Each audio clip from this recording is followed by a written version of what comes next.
Salut à tous et bienvenue sur la chaîne. Aujourd'hui, on plonge dans une situation frustrante pour les fans du FC Barcelone. Dani Olmo, un ancien talent de la Masia, ne sera finalement pas inscrit au club cette saison. Pourquoi ? Entre les règles de la Liga, les finances chaotiques du Barça, et d'autres priorités, tout c'est compliqué. Restez avec nous, on vous explique tout en détail.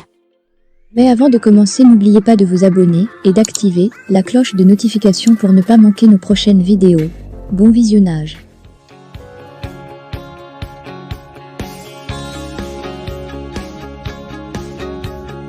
Dani Olmo, formé à la Masia, a quitté Barcelone très jeune pour rejoindre le Dinamo Zagreb, avant de briller en Bundesliga avec Leipzig.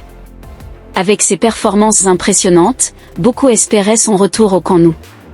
Le FC Barcelone, en pleine reconstruction, voyait en lui un joueur capable de dynamiser son milieu et son attaque.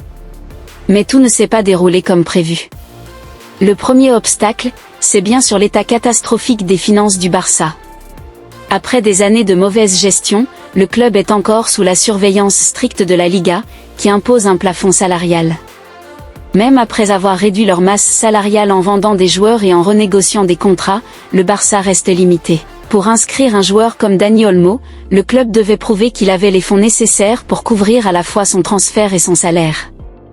La Liga utilise une règle appelée ratio 1/4, ce qui signifie que pour chaque euro dépensé en transfert ou salaire, le Barça doit générer 4 euros en économie ou en revenus. Autant dire que c'est mission presque impossible.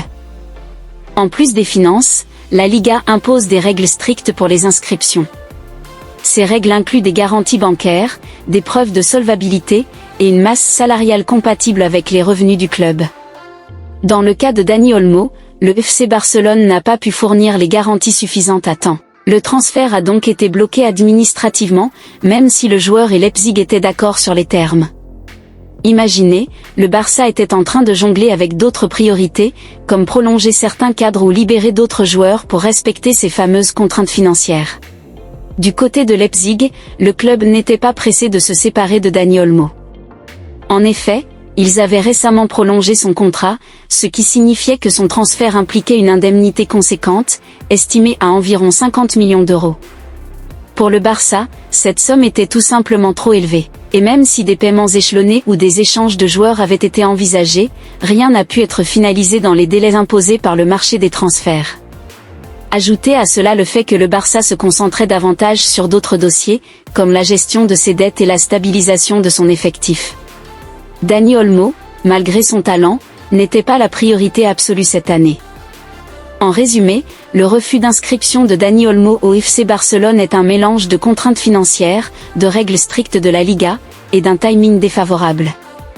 C'est une grosse déception pour les fans, mais cela reflète les défis actuels du Barça. Cependant, tout n'est pas perdu. Dani Olmo a clairement montré son amour pour le Barça, et un retour dans le futur reste possible.